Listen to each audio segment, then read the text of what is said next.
Bom dia a todos. É um prazer estar começando um novo curso sobre família. Nós vamos ter vários temas a ser desenvolvidos durante o ano e o curso vai se dar assim. Então, eu tinha que começar por algum lugar. Eu vou começar antes do casamento, né? Pelo ficar e pelo namoro.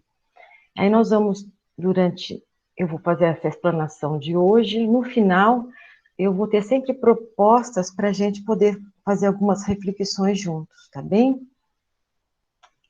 Tem uma fala de Manuel Bandeira que diz assim: a vida é como uma colcha de retalho, e a vida vai tecendo laços quase impossíveis de romper. Tudo que amamos são pedaços vivos de nosso próprio ser. Achei linda essa poesia para a gente começar a falar sobre o tema. Então, o curso vai se basear, vai ter essa sequência que eu coloquei aqui para vocês. Nós vamos seguir o ciclo da vida familiar, começando aí pela preparação, que começa lá do ficar e do namoro. A próxima aula vai ser sobre o casamento. Só que o casamento vão ser várias aulas, porque nós vamos falar do casamento na visão espírita, depois o relacionamento específico só do casal, depois o relacionamento com as famílias de origem. E aí a sequência, né? Quando nascem os filhos, família com os filhos pequenos, com filhos adolescentes, filhos adultos, família no estágio tardio da vida e inversão de papéis. Então, eu nem sei se a gente consegue fazer tudo isso em um ano. Então, não vamos ter pressa. Acho que é um trabalho para a gente podendo ampliar nossas reflexões sobre a vida em família. Então, vamos falar do ficar. O que é o ficar na adolescência? Hoje, na atualidade, é muito presente na vida dos jovens o ficar. Faz parte das suas primeiras experiências amorosas. E normalmente a prática envolve beijos, abraços, carinhos, mas é visto por eles, normalmente, como algo passageiro, sem consequências ou envolvimentos. O ficar é um modo de explorar e experimentar sensações, sentimentos e escolhas. Muitos adolescentes falam que o ficar é o primeiro contato que pode levar a um namoro, mas é preciso ter cautela, saber preservar, se respeitar e respeitar o outro.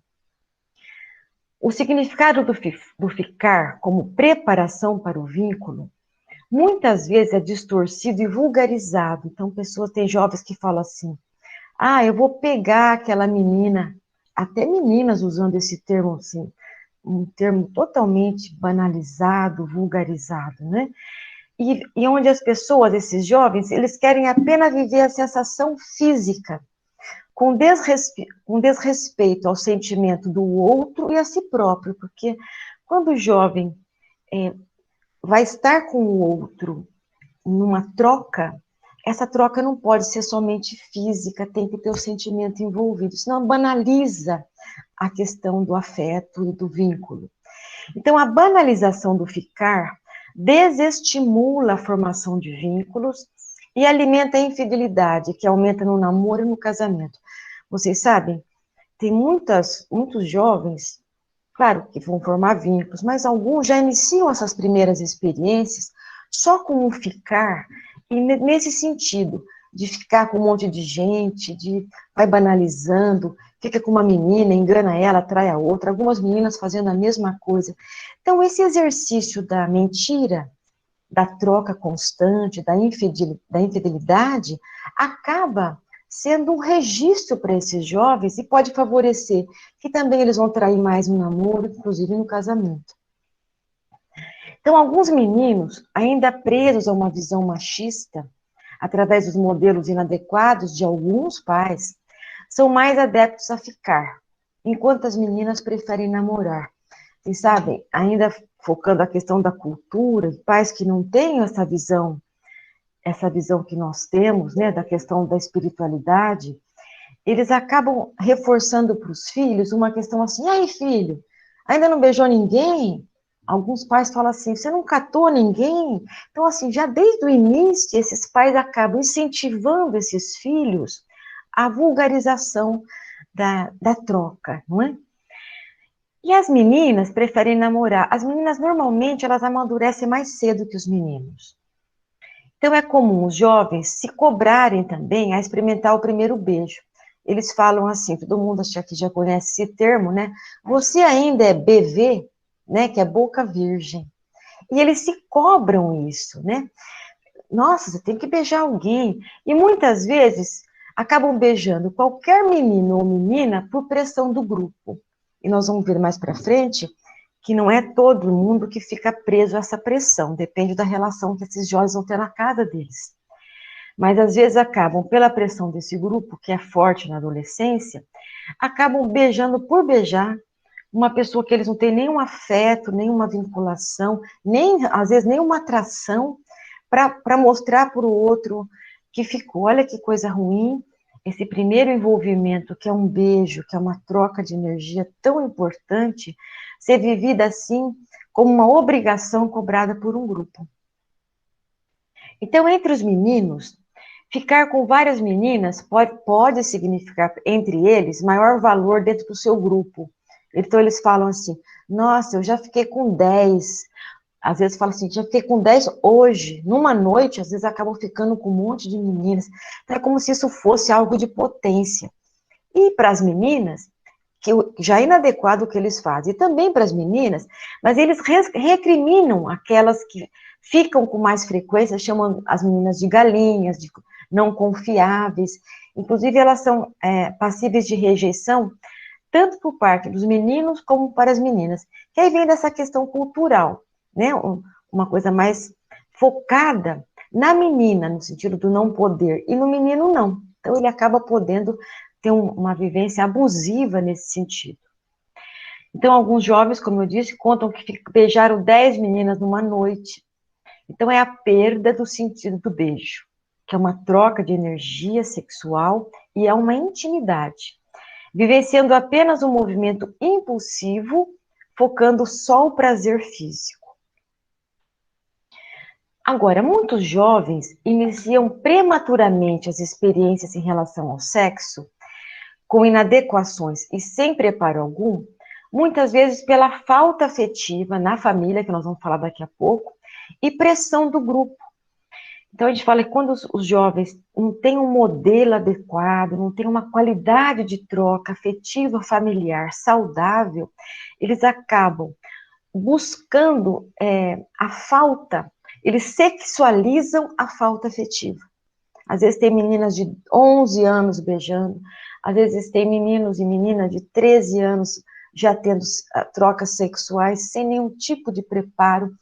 É uma busca de satisfação de algo que falta no seio da família. Nós vamos falar sobre isso.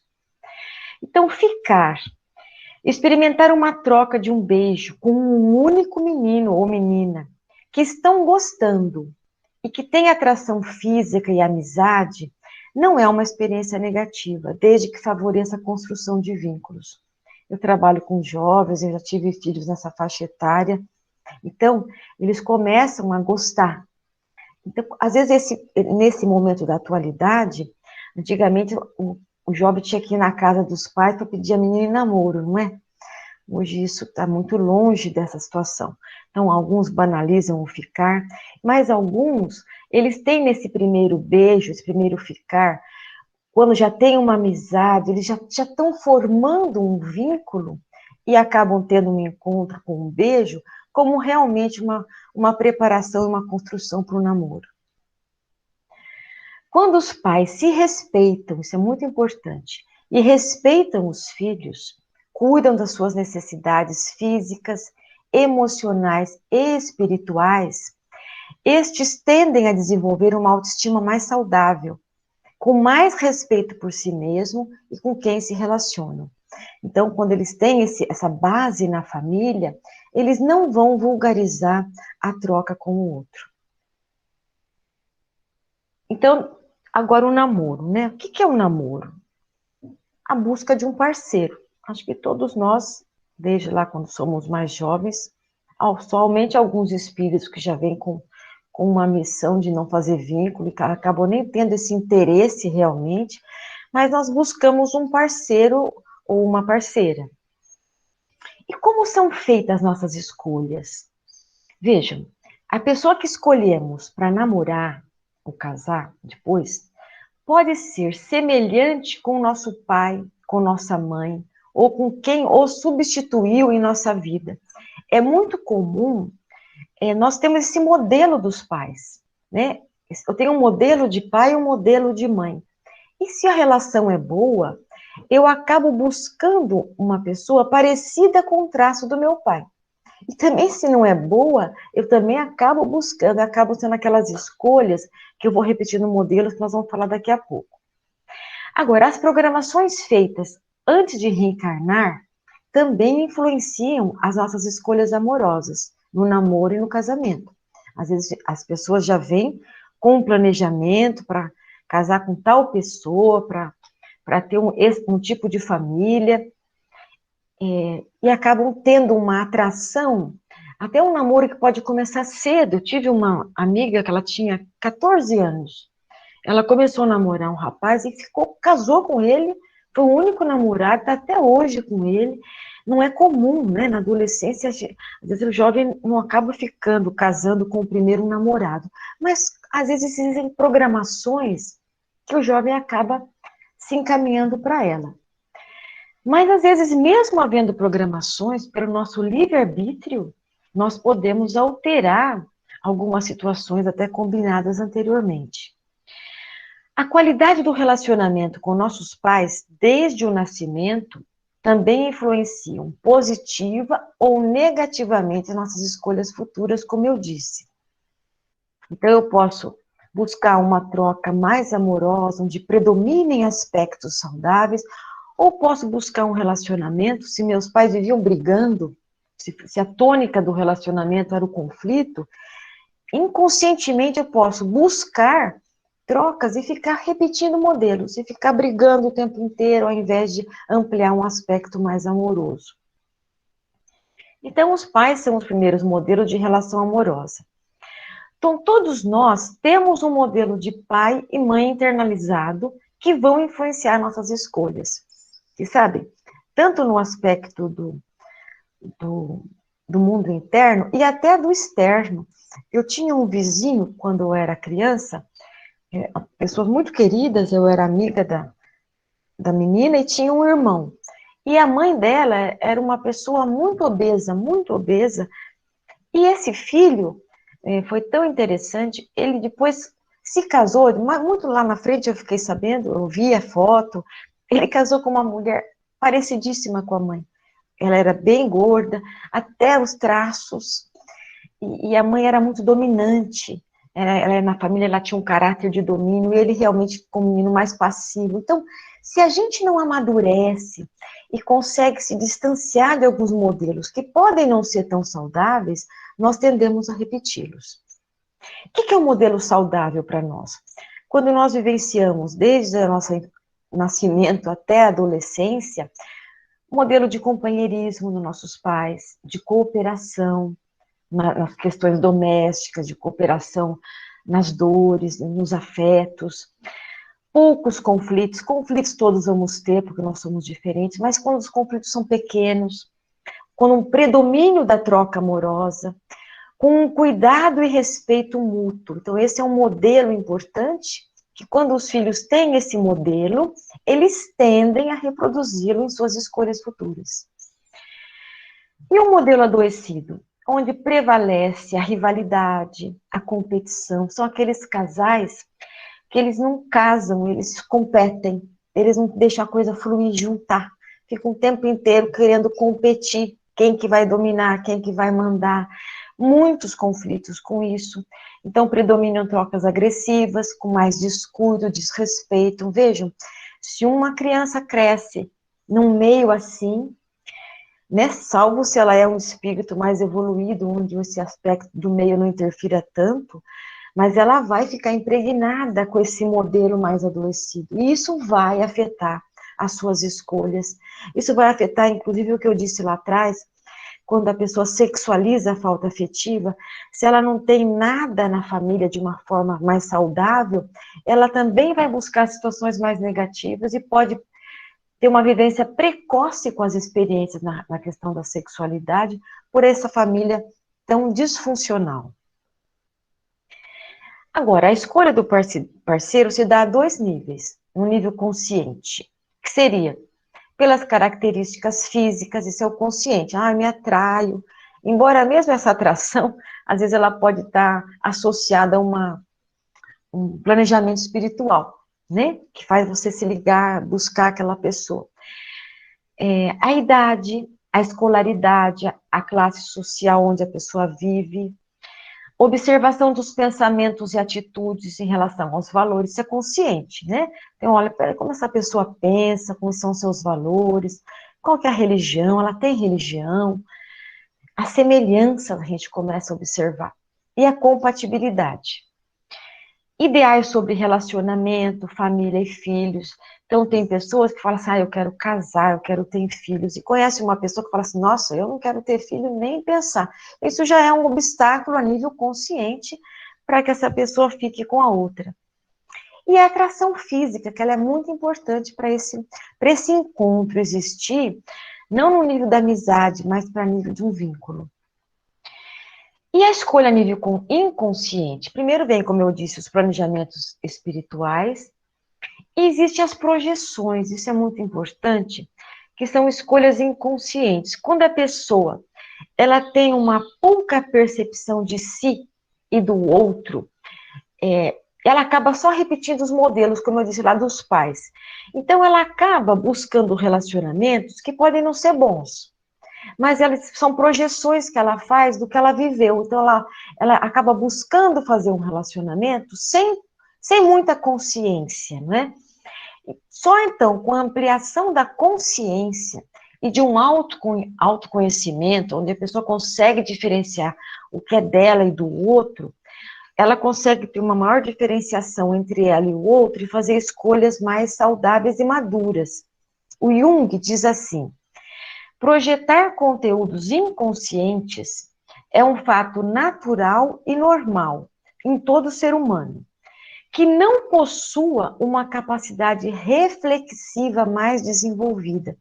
Então, ele fica mais ligado ao meio por projeções inconscientes. Quer dizer, ele tem um olhar turvo. Isso não é uma escolha ampla, onde ele de verdade está identificando com quem que ele está se relacionando. Às vezes, por projeções, por questões não elaboradas. Então, o casamento vai ser mais ajustado quanto mais consciente forem as suas escolhas. Às vezes a pessoa pode casar com outra movida, tudo bem, pelas questões espirituais, isso não seria uma escolha negativa. Mas se for uma escolha inconsciente, no nível de ela não estar enxergando o que ela está fazendo, pelos modelos inadequados que ela teve dos pais, por estar fazendo apenas uma repetição e não sabendo realmente, querendo buscar alguém que possa trazer algo bom, então isso é negativo. Então, quanto mais a pessoa ser consciente dela mesma, das suas necessidades, melhores vão ser as suas escolhas. Tem um texto que eu acabei pegando alguns pontos, porque eu achei muito importante a fala desse Gilberto Tomasi, que se chama assim, o texto é Namoro e Relacionamentos na Visão Espírita. Ele diz assim: para que duas pessoas possam se relacionar harmoniosamente, a condição indispensável é que se conheçam bem. É o que eu disse agora atrás, né? Tem que ter um conhecimento próprio e conhecimento do outro. Todo relacionamento conjugal precede de um determinado tempo de maturação afetiva, marcado pelo período que nós chamamos de namoro. Portanto, segundo a visão espírita, traduzida nas palavras de Emmanuel, no livro Vida e Sexo, o namoro se traduz por, olha que lindo, um suave encantamento onde dois seres descobrem um no outro, de maneira imprevista, motivos para a entrega recíproca numa relação saudável. No Livro dos Espíritos, nas questões 695 e 696, nos ensina que o casamento ou união estável é um progresso na marcha da humanidade e que sua abolição significaria o retorno à vida animal. E guardando as devidas proporções, o ato de ficar, que vai do simples beijo até a relação sexual, nada mais é do que a banalização do desrespeito ao ser humano, que é usado e jogado fora como algo descartável e facilmente substituível. Hoje troca-se de parceiro como quem troca de roupa, sem se deter sequer no tipo de sentimento que se provoca no outro, e nem em si mesmo. Isso é muito importante. Então, existem jovens que lá tiveram os modelos difíceis familiares, acabam tendo as primeiras experiências de uma forma banalizada e desrespeitosa, e vão se tornar jovens adultos. E adultos, tem adultos que nunca formam vínculos. Eles só ficam, eles só ou namoram de uma forma muito rápida, com muito desrespeito, e vão trocando de parceiros, como diz aqui, como trocam de roupa. Então isso é muito triste, porque são pessoas que não conseguem entender que é só através do vínculo que nós crescemos emocional e espiritualmente. E quando Emmanuel, em Vida e Sexo, fala em lar constituído, ele fala da responsabilidade um com o outro, de assumir o filho que vier, de assumirem-se um ao outro, não trocando de parceiro pela primeira oportunidade. O casal se vincula energeticamente um ao outro, marcando-se, gerando compromissos dentro da lei de causa e efeito. Você sabe, isso é importante. Todo vínculo que a gente forma, mesmo de uma amizade, é como se houvesse laços invisíveis, energéticos, que vão se formando, vão se formando.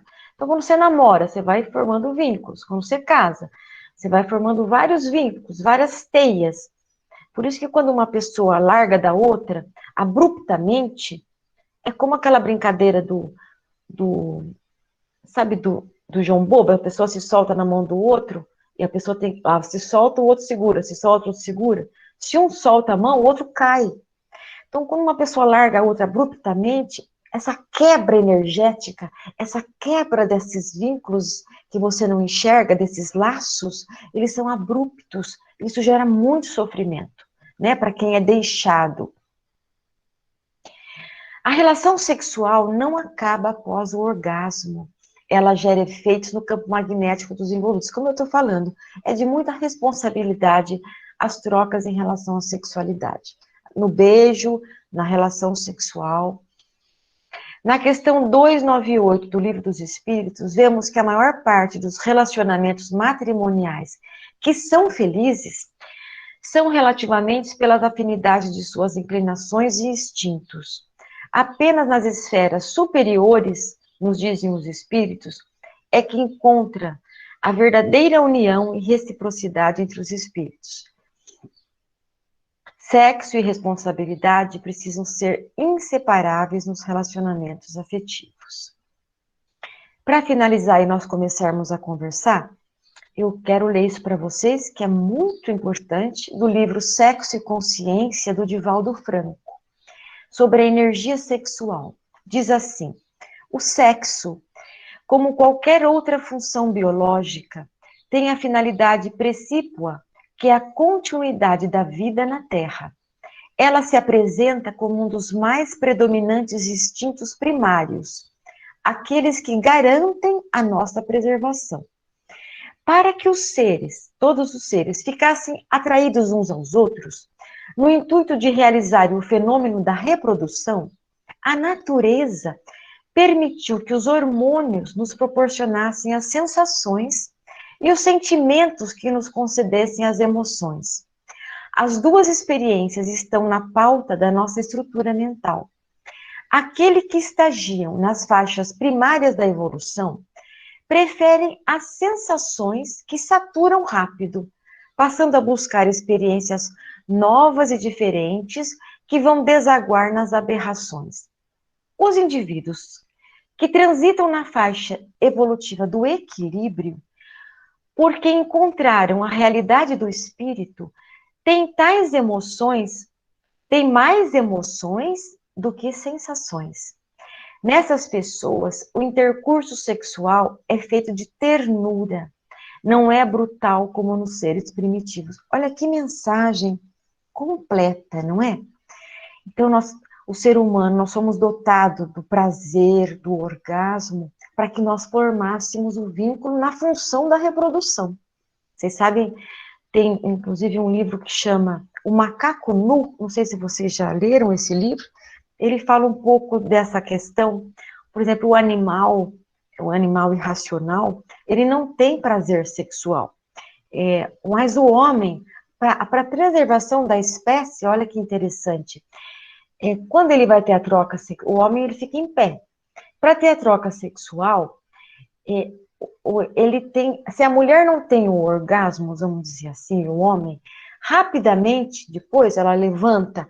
Então, para ela tentar manter o esperma e favorecer essa ovulação, o próprio orgasmo relaxa e favorece que esse caminho seja mais rápido. Então, o prazer veio na função da reprodução. Porque no nível espiritual superior, o prazer, ele não tem nada a ver com sexo, não esse que nós entendemos. É um prazer da alma, é um prazer sublime, que nós já vivemos isso, olha que importante. Então, nós temos as sensações e os sentimentos. Então, esses sentimentos, né, essas emoções calcadas de sensações e sentimentos, esses sentimentos têm que ser maiores, eles têm que ser predominantes num vínculo para que eles se mantenham. Então, gente, eu propus aqui alguns temas para a gente poder refletir, falar sobre a liberdade sexual excessiva, na atualidade, a falta de limite, desrespeito consigo mesmo e com o outro, pelo egoísmo, ficar por ficar, que gera desrespeito, mentiras, sexo descompromissado, só com satisfações físicas, importância do vínculo afetivo, né, para ternura, respeito. Então, uma coisa importante para a gente conversar também, as influências espirituais, obsessões, desajustes emocionais que vêm por essas situações inadequadas, e que nós somos todos seres gregários e precisamos formar vínculos para crescer emocional e espiritualmente. Eu vou fechar aqui para a gente poder conversar, então.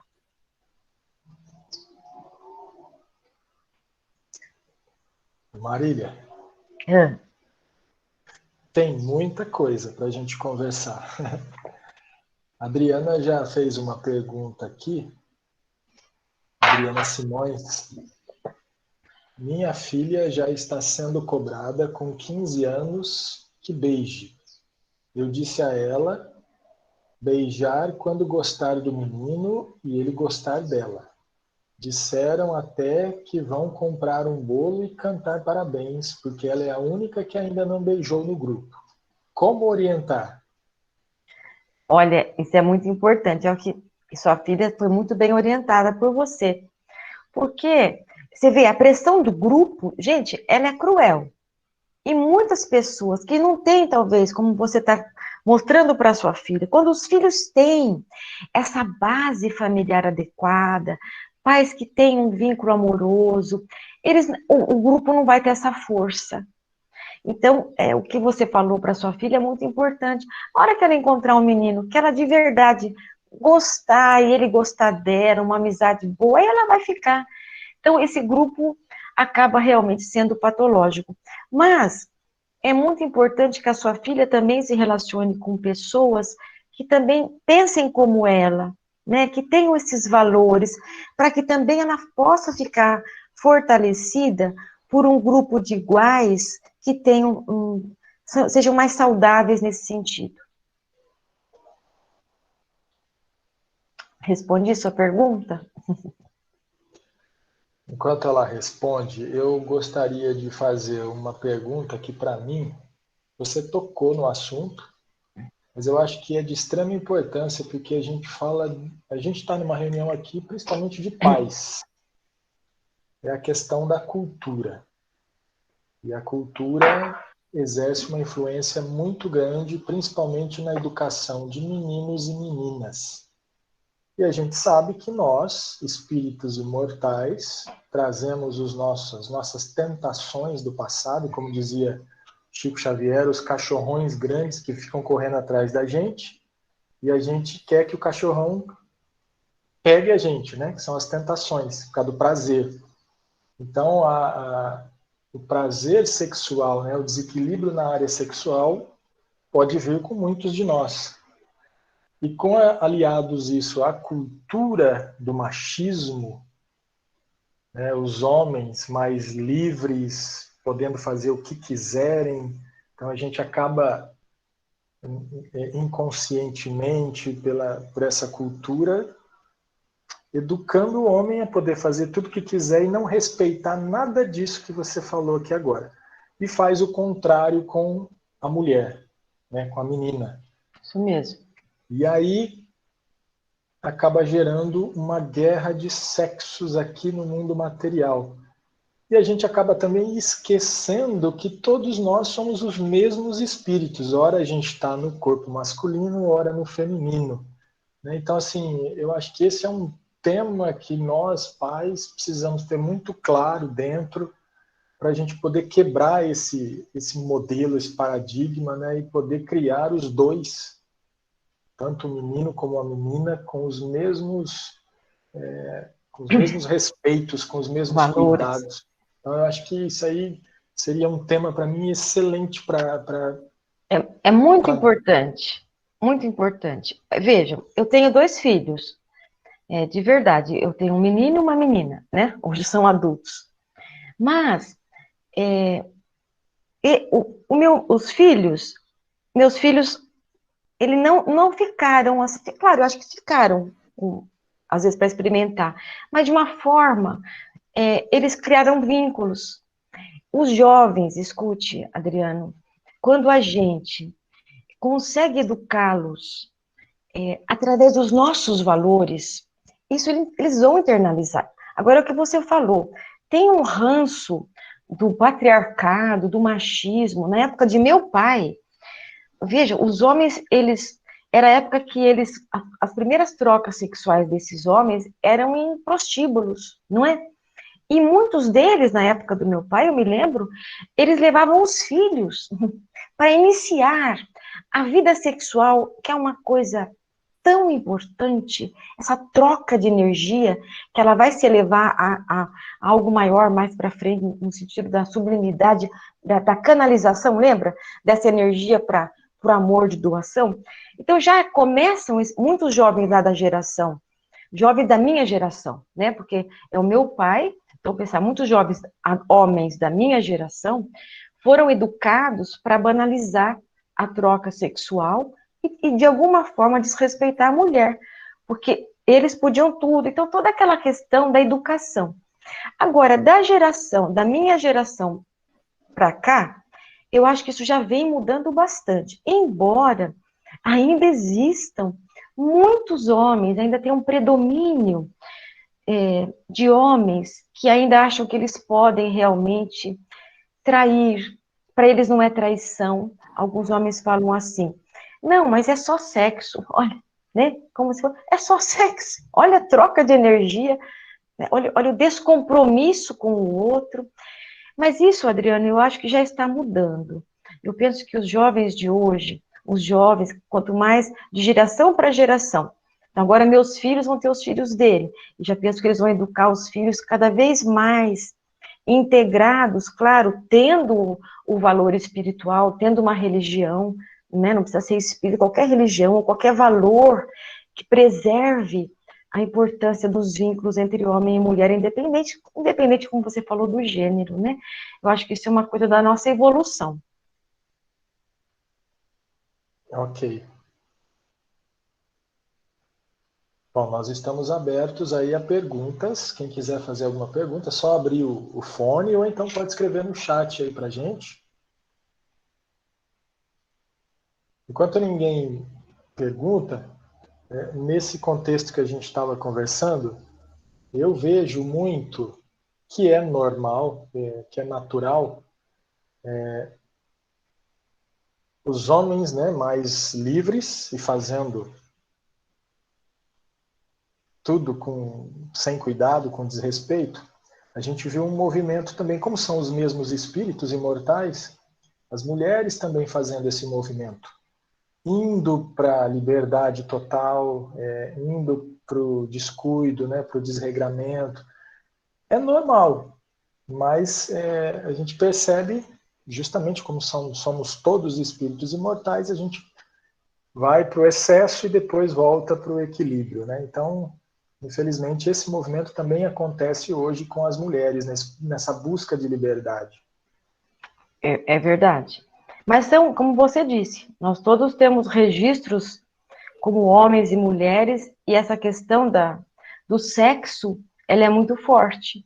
Então, tanto homens quanto mulheres, se não têm os valores mais estruturados, é uma força muito grande esse apelo, não é?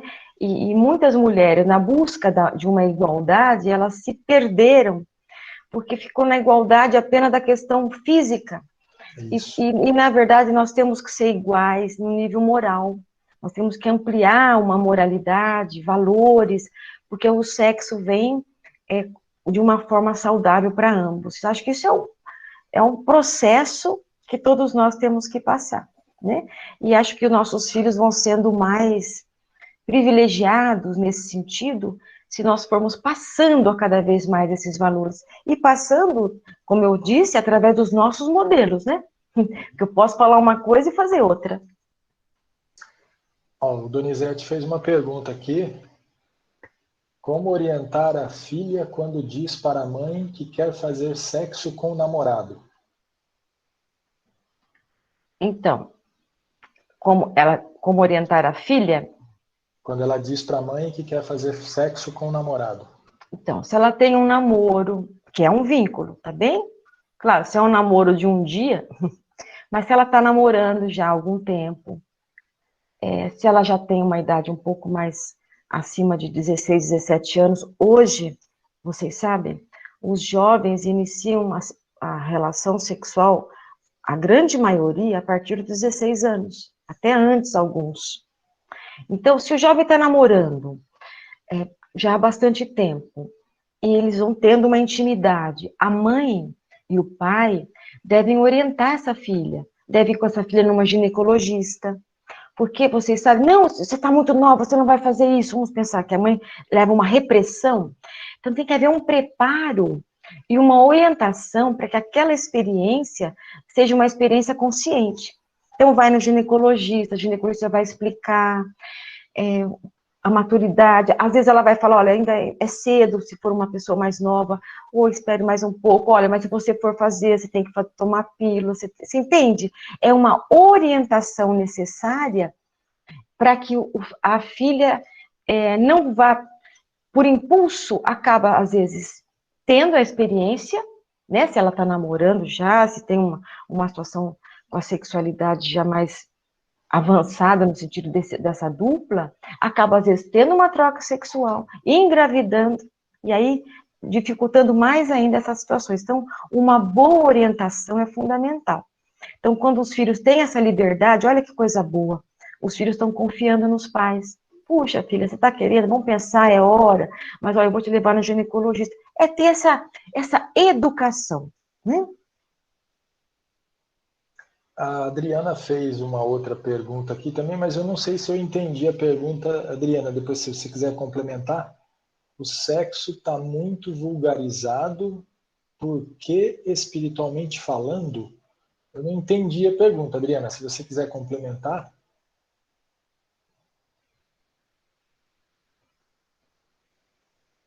E eu estava pensando, enquanto a Adriana não complementa aqui, eu vi na sequência do teu curso, que você falou do ficar do namoro, né? Se nós estamos conversando, depois já vai pular para o casamento. Eu lembrei do noivado, né? O noivado foi muito utilizado, hoje não sei se utiliza tanto. Depois, se você quiser falar alguma coisinha, tá? Hoje é bem pouco noivado. Olha, hoje está sendo assim, no geral. Algumas pessoas até passam pelo noivado. Vamos pensar assim, é um ritual, né? Como é um ritual do casamento, o noivado, o casamento a nível legal é uma questão do homem, né? O casamento de alma é a questão da espiritual. Mas são passagens importantes. Alguns jovens ainda fazem o noivado. Ou põe aliança, se não faz aquela festa de noivado, põe uma aliança, né? Primeiro na mão direita, depois vai para a mão esquerda. Então, isso é um ritual importante. Agora, muitos já nem fazem isso. Os jovens, às vezes, eles têm um namoro longo, isso é uma experiência muito comum hoje. Primeiro, eles acabam indo morar juntos, depois de um tempo, um casamento, né? Vivem um ano, às vezes só depois casam formalmente. Alguns nem casam formalmente, mas formam família e têm filhos. E ainda tem aqueles jovens que passam por toda essa sequência que você falou, né? Eu acho que isso são rituais importantes, são rituais de passagem. Simboliza, né? Tipo um noivado, um compromisso maior, né? Acho que isso vai tudo, tem um significado, né, Adriano? São níveis de aprofundamento na relação, né? Que vai se desvinculando, de maior vínculo, né? Isso. Ó, a Adriana aqui, Donizete colocou assim, a pergunta, o sexo está muito vulgarizado, por que espiritualmente falando? Então, Donizete está achando que acho que quis dizer na visão espírita, né? Aí ela complementou, por que está encarnando espíritos mais inferiores? Isso na visão espírita. Na verdade, eu acho que começam a encarnar espíritos mais evoluídos, né? Para o processo aí, que é longo de regeneração. Eu penso que esses espíritos que estão aqui, que nós que estamos aqui encarnados, nós temos situações, nós estamos ainda no mundo de provas e expiações. Eu acho que ainda nós temos tendências negativas, que às vezes elas ficam maiores, nós temos egoísmo, a vaidade, o egoísmo às vezes faz uma pessoa vivenciar com a outra na questão até do namoro, ou até da questão sexual, de uma forma a não olhar para a necessidade do outro, a olhar só para si. Então nós temos ainda muitas deficiências, nós aqui encarnados nesse planeta, que nós precisamos trabalhar e minimizar os nossos vícios e ampliar nossas virtudes para que essas mudanças ocorram. Mas eu não sei se estão encarnando mais espíritos inferiores, eu penso que não. O que vocês acham? Bom, Donizete, se quiser comentar também, Lisete. Donizete, fica à vontade. Mas eu vejo, assim, como a humanidade vem numa busca intensa de liberdade, que faz parte do processo natural, e como a gente ainda tem a inteligência já um pouco evoluída, mas a questão moral ainda aquém, então a gente se entrega aos vícios, né? O que você estava falando, aos vícios morais e depois chegam aos vícios materiais, né? Então a gente se entrega aos vícios, às paixões, e nessa busca a gente se equivoca e vai buscando tudo que me diz respeito só a mim, né, ao meu prazer, ao meu dinheiro, a tudo que seja bom para mim, esquece do outro. Então, nessa busca de liberdade, a gente acaba se equivocando, indo para um caminho distante das leis de Deus e acaba gerando toda essa dificuldade nas relações e a gente acaba tendo a consequência da lei de causa e efeito. E aí dá-se a impressão de que são espíritos piores, inferiores, mas é só aparente. E aí a gente faz o movimento de ir para um extremo e depois volta. E aí volta sofrendo. Essa é a minha visão, pequena visão. Mas, Donizete, fica à vontade também para falar, por favor.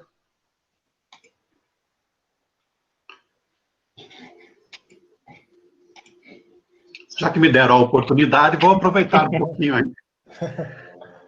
Vamos lembrar que até pouco tempo a gente vivia uma sociedade castradora. Né? O sexo era pecaminoso, inclusive.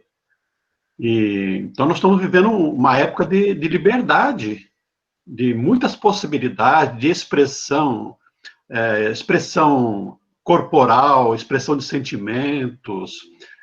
Os preconceitos estão sendo derrubados, inclusive questão de homossexualidade. Então, eu acho que as pessoas ainda não aprenderam, como você disse, a lidar com a liberdade. Diz que quem nunca comeu, como é que é? Melado. Melado, come Se lambuza. se lambuza todo, né? Então, é isso que a sociedade está vendo. Ela não está sabendo lidar ainda com a sexualidade, que é uma força da alma. É importantíssima a sexualidade. aliás, não se perde nunca, só se transmuta, né? Os espíritos superiores usam a sexualidade para uma criação sublime. Mas também nós temos que pensar que nesse processo de transformação, nós estamos vendo também espíritos superiores e espíritos ainda inferiores reencarnando. Então, nós temos também espíritos inferiores abusando da própria sexualidade, exteriorizando o instinto de procriação da sexualidade de uma forma inadequada. Então, nesse conjunto de espíritos, de vários graus evolutivos, está havendo um confronto aí para ver se ajusta. E como a Marília disse, estamos no processo evolutivo.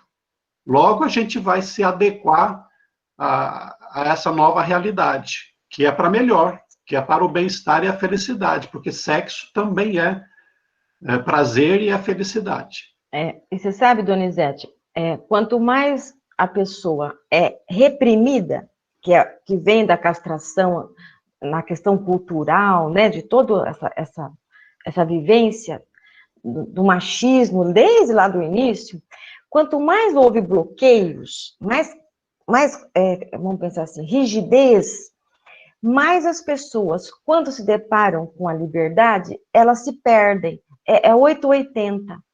Por isso a importância da questão familiar.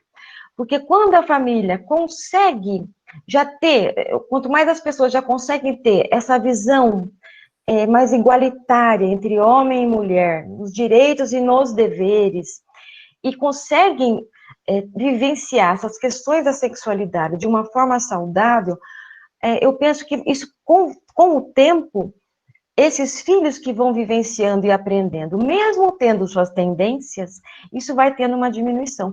É o que você falou, é uma coisa que saiu do extremo, veio para o outro, e acho que as coisas agora vão chegando mais a um equilíbrio. É um tempo, é um processo, não é?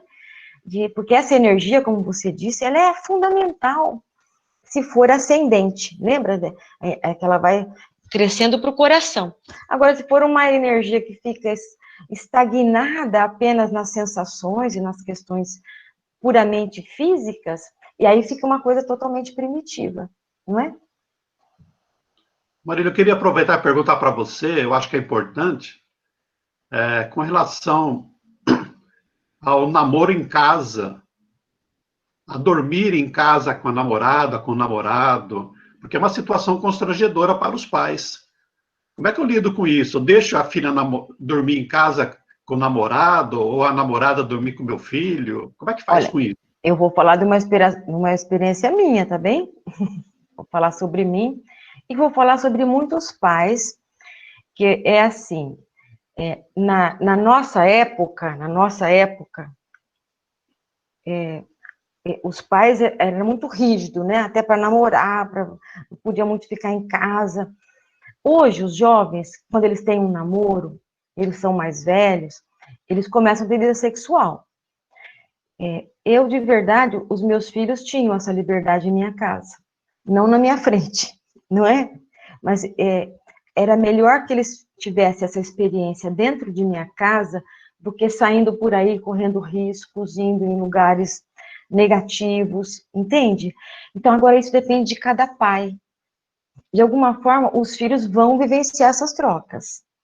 E às vezes pode até ser na sua casa, Donizete, quando você não tiver, você sai, eles aproveitam o momento. Então, você saber, agora é claro, tem que ter essa descrição.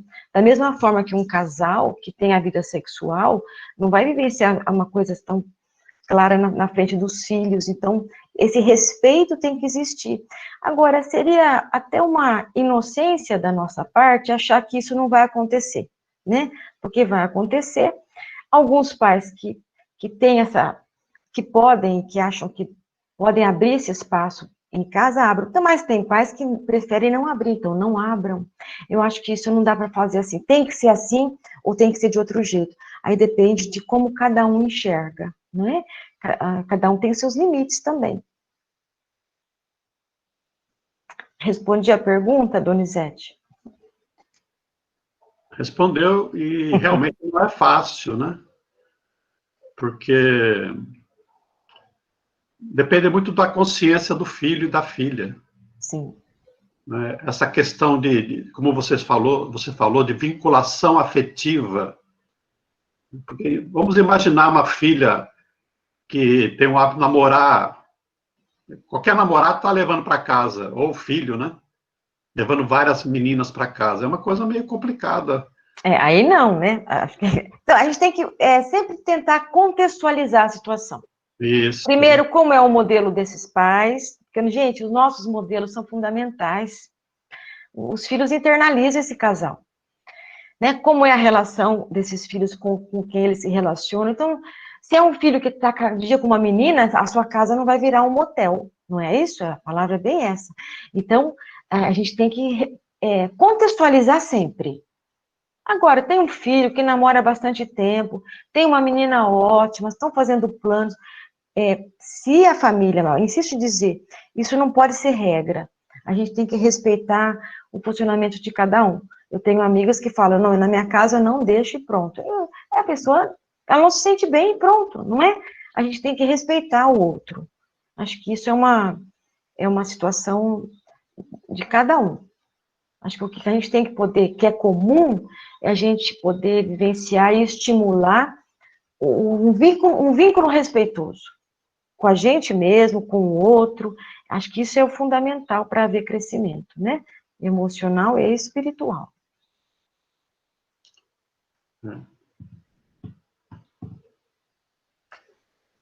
Ô, Marília. Okay.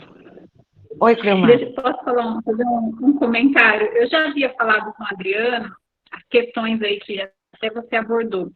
As tribos dos adolescentes, eles instigam a ter um determinado comportamento. Não faz como se fosse tribos dos adolescentes? É um grupo. Onde todos têm que ter o mesmo... É um grupo. E aí nós, hoje, como pais, que somos participantes deste grupo aqui, domingo, acho que cada vez mais, nós ouvindo essa palestra, a gente tem que fazer o seguinte, aprofundar, tentar aproximar os grupos de pais para que eles tenham um vínculo saudável, né, que façam pensar da mesma forma. Eu já comentei isso com o Adriano, né, que a gente tem que fazer mais vivências, né, Adriano, para que a gente crie esses vínculos entre os pais e que se estendam aos nossos filhos. Eu acho muito importante isso daí. Muito bacana. Você sabe até que se a gente tivesse um contato ao vivo, né? Nós vamos estar daqui a pouco, se Deus quiser. E são coisas importantes para serem feitas. Porque isso é bom ao vivo mesmo, né? Para a gente trocar experiência nesse sentido mais... Mas você falou essa coisa do grupo, é muito importante. Só que, insisto, quando os jovens têm pais mais adequados, com vínculos mais saudáveis, os próprios grupos que eles vão se afinizar vão ser grupos mais saudáveis. Porque tem grupos de jovens muito saudáveis, sabe? De meninos e meninas que se relacionam, que não tem essa coisa de... É um movimento de massa, sabe? Tem jovens que se perdem. Porque tem jovens, como eu já falei num outro contexto aqui, que falam assim, você tem que beijar mesmo, e tem que beijar homem e mulher, assim, sabe? Tem que experimentar de tudo, uma coisa totalmente enlouquecida. Então, nós temos que orientar, nós temos que ser modelos, nós temos que ajudar os nossos filhos a ampliar os amigos bons, porque eu acho que os amigos bons também se auto-influenciam. Então, ampliar os grupos bons. Agora, se o seu filho... Porque também a gente se relaciona por afinidade, não é? Se você tem um filho que só busca gente ruim... Eu tenho uma amiga que falava assim, que a filha dela só namorava, ela tinha o dedo podre, que ela só escolhia pessoas muito negativas para a vida dela. Então, é uma busca, tem a ver com a pessoa. Por que a pessoa está buscando aquele tipo de pessoa? Agora, a força do grupo é muito grande. E esses jovens de hoje, eu posso pensar que essa última geração desses que estão aí ficando, meio...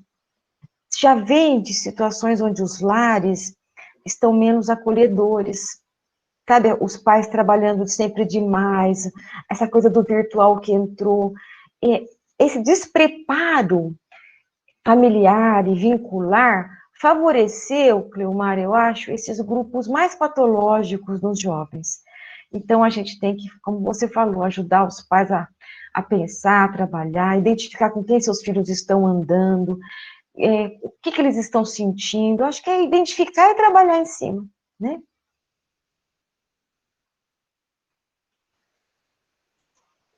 Ok. O nosso horário está se esgotando. Eu acho que foi muito útil, muito prazerosa essa palestra, Marília. Eu acho que a gente vai ter muitos momentos ainda para conversar sobre isso, inclusive os projetos, né, a nível presencial. Ótimo. Então, quero te Até porque agradecer. nós vamos depois falar da família com adolescentes, nós vamos voltar a aprofundar nesse assunto, né? Isso. Então, quero te agradecer. Donizete, quer falar alguma coisa? Eu gostaria de sugerir que essa gravação ou uma outra oportunidade ao vivo, virtualmente, que fosse estendido esse assunto para a mocidade, para a pré-mocidade. Sim. Então, a EVEF podia verificar como é que faz isso, conversar com os jovens, porque se é importante para os pais, também é importante para os jovens pensarem, né? Bem bacana, ótimo. A pré-mocidade, inclusive, porque há jovens com 10, 12 anos já entrando na vida sexual, já pensando em namoro. Então, fica aí minha sugestão. Com É muito certeza. importante esse tema. Aliás, eu queria dizer o seguinte, que nos centros espíritas, pouco se preocupa com a formação do jovem para o casamento, para o namoro. Então, é um tema que deve ser sempre recorrente. E é um tema, foi bom você falar no assunto, que eu e a Marília, a Regina e o Edson já estamos conversando para fazer um evento a nível presencial aqui em Marília, a respeito desses temas. E depois, com certeza, vocês vão nos ajudar a construir tudo isso, tá bom? Ótimo. Então, mas a Regina já respondeu no chat agora também, ó, que eles estão tendo aula virtual no mesmo horário, a mocidade, mas nós vamos passar para ele esse material, para a mocidade também. Ok? Marília, você quer falar alguma coisa para encerrar? Não, tá ótimo. Obrigada pela presença de todos, pela participação. Até daqui a um mês, não é? E aquele último item lá que tem as reflexões, Adriana, é bacana cada um pensar, se você pudesse depois até passar para ele, ou eu passo para você. Manda para mim no WhatsApp e eu ponho no grupo, para todo mundo. Só aquela para reflexão, sabe aquelas últimas coisas? Isso, ok.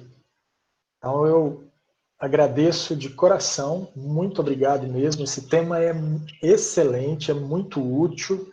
Precisamos todos desse tema, discutir E faltou o aprender. noivado. Obrigada por ter falado. Já vou acrescentar. Tá bom.